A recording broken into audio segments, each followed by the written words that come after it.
कमर में लुंगी, मुंह में पान, भागो भटिया पाकिस्तान। मैं खुद देखा हूं किशनगंज की दीवारों में। बांग्लादेश का मुसलमान क्या करने के लिए सीमांचल में आएगा? आज अगर जांच हो जाए तो बीजेपी के जो है आधे से ज्यादा मंत्री और नेता जेल में होंगे। आप एक भी बांग्लादेशी आप चिन्हित कर दीजिए सीमांचल में कि वो यहाँ इलीगली रह रहा है, तब हम समझेंगे कि नहीं, आपको सही माने में जो है इसकी चिंता है। सीमांचल में घुसपैठिए है तो आपने एक को भी चिन्हित कर निकाला क्यों नहीं कि भाई यहाँ पर कौन एक बांग्लादेशी? मैं खुद पूछता हूँ, एक आदमी को चिन्हित कर दिए ना कि भाई ये बांग्लादेशी है, ये बांग्लादेश से आया। बांग्लादेश से लोग क्यों आएंगे? 2024 चुनाव है तो बस ये लोग अब यही करेंगे, हिंदू मुसलमान, हिंदुस्तान पाकिस्तान, कब्रिस्तान और मंदिर मस्जिद। सलाम आदाब, मैं रमीज़ रेज़ा, आप देख रहे हैं KTV लाइव। हम मौजूद हैं जनता दल यूनाइटेड के प्रदेश उपाध्यक्ष सह पूर्व विधायक कोचा दमन जनाब मास्टर मुजाहिद आलम साहब के पास, विधान पार्षद सह MGM के डायरेक्टर जायसवाल के पास। जब भी उनके कोई मंत्री आते हैं, जब भी उनके द्वारा बुलाए गए कोई मेहमान आते हैं, वो किशनगंज को बदनाम कर चला जाता है।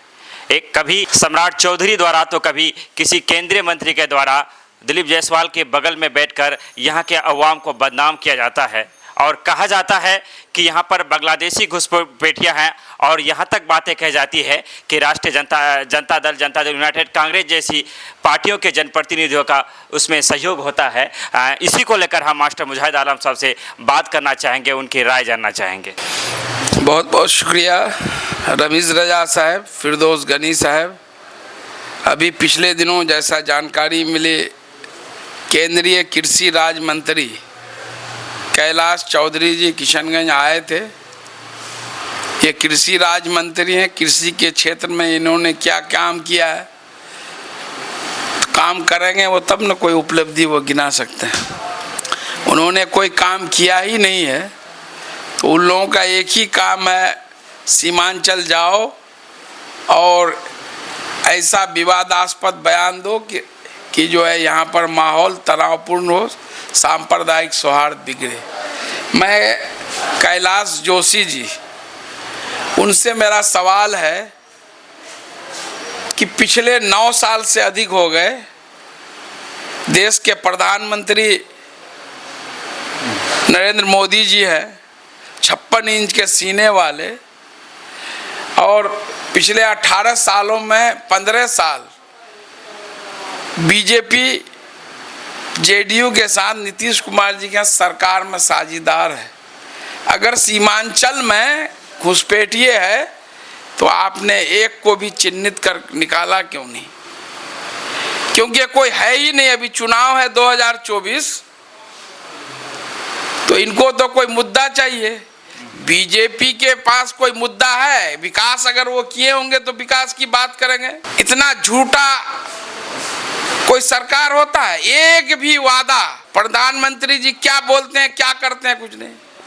बोल दिए कि हम काला धन वापस लाएंगे, सब गरीब के खाते में 15 से 20 लाख। काला धन तो 9 साल में फूटी कौड़ी नहीं ले पाए, और जो है देश का लाखों करोड़ सफेद धन इन लोगों के दोस्त जो बीजेपी के हैं, विजय माल्या, मेहुल चौकसी, नीरव मोदी जैसे लोग लेके बैंकों का कर्जा, गरीब के कमाई का पैसा जो बैंक में जमा है उससे कर्जा लेकर के विदेश में ऐश कर रहे हैं। सर, यहाँ पर एक बात निकल कर सामने आ रही है कि भारतीय जनता पार्टी मुसलमानों के नफरत के लिए ही जाना जाता है और उनकी राजनीति ही मुसलमानों से नफरत करता है, जिस वजह से टिका हुआ है। लेकिन दिलीप जायसवाल जो कि MGM करतार सिंह द्वारा जिस MGM को लागू किया गया था, उसके डायरेक्टर, किसी ज़माने में करतार सिंह द्वारा बनाए गए MGM के डायरेक्टर, अब के डायरेक्टर जायसवाल, जो कि इसी मिट्टी से उन्हें पहचान मिली, इसी मिट्टी से उन्हें शोहरत मिला, और उनके बगल में बैठकर हमारे सीमांचल के लोगों को बदनाम किया जाता है। क्या जिन प्रतिनिधियों द्वारा जायसवाल को वोट दिया जाता है, क्या उस जायसवाल के बारे में जो सीमाएँ हैं बर्दाश्त करने की, मैं समझता हूँ हदें पार हो रही हैं? निश्चित रूप से जायसवाल जी कोई किशनगंज के लिए नए नहीं है। पिछले दशक से वो यहाँ के जो विधान पार्षद हैं, जो स्थानीय जनप्रतिनिधियों का जो कोटा है, जो से जीते हैं, तो वो तो स्थिति को जानते हैं। उनको काउंटर करना चाहिए कि भाई यहाँ पर कौन एक बांग्लादेशी, मैं खुद पूछता हूँ, एक आदमी को चिन्हित कर दिए ना कि भाई ये बांग्लादेशी है, ये बांग्लादेश से आया। बांग्लादेश से लोग क्यों आएंगे? आज नरेंद्र मोदी के नेतृत्व में पिछले 9 साल में देश जो है, आप देखिए हर इंडेक्स में जो है बांग्लादेश से नीचे चला गया। पर कैपिटा इनकम पर जाइए, हंगर इंडेक्स जो है, भूखमरी कंगाली, उसमें जो है अपने देश का नंबर नेपाल बांग्लादेश से नीचे है। तो बांग्लादेश का मुसलमान क्या करने के लिए सीमांचल में आएगा? कोई भी आदमी कहीं जाता है तो उसको वहाँ से बेहतर अपॉर्चुनिटी होता है। जैसे कनाडा से सिख भाई बड़ी तादाद में जो है कनाडा जाते हैं पंजाब से, इसलिए जाते हैं कि उसको वहाँ बेहतर फैसिलिटी है और वो अच्छा अपॉर्चुनिटी है, अच्छा वो कर सकते हैं, इसलिए जाते हैं। क्यों कोई बांग्लादेशी मुसलमान जो है सीमांचल में आएगा? यहाँ पर क्या ऐसा है कि जो यहाँ आएगा? ये सब इन लोगों का जो है एक नफरती जो सोच है, उसी का एक परिणाम है। 2024 चुनाव है, तो बस ये लोग अब यही करेंगे, हिंदू मुसलमान, हिंदुस्तान पाकिस्तान, कब्रिस्तान और मंदिर मस्जिद, ये अगर काम किए होते, किसानों का मामला हल किए होते, रोजगार 2 करोड़ जो हर साल नौकरी देना है वो किए होते, काला धन वापस लाते। महंगाई आज चरम पर है, जो गैस सिलेंडर मनमोहन 272 था, आज जो है 1200 के लगभग में जो है मिल रहा है। पेट्रोल डीजल का क्या दाम है, रुपये का वैल्यू, वही मोदी जी क्या बोले थे, जब 1 रुपये का जो है डॉलर के मुकाबले में 60 के लगभग था, आज क्या है 1 डॉलर का रुपये के तुलना में कितना डॉलर के रुपया गिर रहा है। तो ये तो इस पर तो कुछ काम किए नहीं। उस वक्त खुद मोदी जी का ना बयान था, बोले कंपटीशन चल रहा है कि ये रुपया कितना गिरता है और ये मनमोहन सिंह जी कितना गिरते हैं। हाल ही के दिनों में चूंकि मनमोहन सिंह का नाम आया तो याद आया स्मृति ईरानी, जो कि गैस के दाम बढ़ने से उन्हें चूड़ियां भेजने तक का काम किया था। जब उसी स्मृति ईरानी से एक पत्रकार सवाल पूछता है तो उन्हें धमकाते हुए वीडियो वायरल हुआ, मैं सोचता हूँ सर आपने भी देखा होगा। पत्रकार को कहते हैं कि आपके मालिक से हम शिकायत करेंगे, एक धमकी भरा लहजा। जबकि जब वो विपक्ष में हुआ करती थी तो बार बार सिलेंडर लेकर रोड में बैठने का काम उनके द्वारा किया जाता था। यहाँ तक कि उस समय के प्रधानमंत्री मनमोहन सिंह को उन्होंने चूड़ियाँ भेजने का काम किया था। यही तो है, उस वक्त तो वो लोग कर लिए कि जो है पेट्रोल महंगाई, तो रुपया डॉलर के मुकाबले में गिर रहा है, भ्रष्टाचार का मुद्दा उठाया। मनमोहन सिंह के टाइम में जितना भ्रष्टाचार हुआ सब पे जांच हुआ, कार्रवाई हुआ। ये मोदी जी के टाइम में चाहे राफेल का घोटाला हो, मध्य प्रदेश में शिवराज चौहान व्यापम घोटाला, कितने लोगों की जान चली गई। चाहे जो है अभी जो है गौतम अडानी का मामला हो, जांच करा रहे हैं, कितना पार्लियामेंट चलने नहीं दिया, सुप्रीम कोर्ट तक मामला गया कि 40,000 करोड़ मॉरिशस के सेल कंपनी, फर्जी कंपनियों द्वारा ये पैसा आया, ये बीजेपी के नेताओं का पैसा है, इसलिए वो जांच नहीं करा रहे हैं। आज अगर जांच हो जाए तो बीजेपी के जो है आधे से ज्यादा मंत्री और नेता जेल में होंगे। ये सीबीआई, ईडी और इनकम टैक्स को का इस्तेमाल करके विपक्ष को कमजोर करने का कोशिश कर रहे हैं, डराने का काम का। अब वक्त आ गया है कि अब लोग खुद इस सरकार को उखाड़ फेंकने के लिए खुद जो है लोगों ने कमर कस लिया। सामने 2024 भी है और कल ही महागठबंधन की तरफ से प्रखंड स्तरीय धरना दिया गया था, जिसमें आपने भी बैसी के धरना में शामिल होकर एक संदेश दिया था। इस धरने का मकसद क्या था? इस धरने का मकसद कल पूरे बिहार के सभी प्रखंड मुख्यालयों में महागठबंधन के तरफ से धरना था कि जो केंद्र सरकार जिन मुद्दों को लेकर सत्ता में आई, चाहे महंगाई हो, भ्रष्टाचार हो, आपको जातिगत जनगणना का मामला हो, तो इन सब मुद्दों, किसानों का मामला हो, बेरोजगारी का मामला हो, तो इन सब मुद्दों को लेकर के जो है हम लोग गांव तक जाएंगे। तो हम लोगों की शुरुआत प्रखंड मुख्यालय तक सभी महागठबंधन के घटक दलों द्वारा जो है वहाँ पर धरना दिया गया, इन मुद्दों को रखा गया। अब हम लोग गांव-गांव तक जाएंगे और मुझे जिम्मेदारी दी गई थी पार्टी के द्वारा कि पूर्णिया जिला में महागठबंधन का धरने के लिए प्रभारी बनाया गया था, इसलिए मैं 3 ब्लॉक में धरने में शामिल था। बायसी, अमोर और बैसा 3 जगह मैं खुद मौजूद था, बाकी जगह पार्टी के और लोग थे और पूरे बिहार के सभी प्रखंडों में ये महागठबंधन की तरफ से था। हालांकि सीमांचल मोहब्बत के लिए जाना जाता है। राहुल गांधी भी एक मुहिम चला रहे मोहब्बत की दुकान को लेकर के। सीमांचल कभी भी धार्मिक दंगों में भाग नहीं लिया, हमने हिस्सेदारी नहीं ली, बावजूद इसके हमारे सीमांचल को बदनाम किया जा रहा है, कभी गिरिराज के रूप में तो कभी कैलाश के रूप में तो कभी सम्राट चौधरी के रूप में। अंतिम में आखिरी सवाल आपसे कि भाजपा के उन नेताओं को जिनकी गलत नज़र हमारे किशनगंज में गड़ चुकी है, जिनके नापाक इरादे हमारे किशनगंज के सरजमीन पर डोरे डाल रही है, क्या संदेश देना चाहेंगे एज ए जेडीयू नेता के हैसियत से? मैं सभी, चाहे सम्राट चौधरी हो जिनका राजनीतिक जो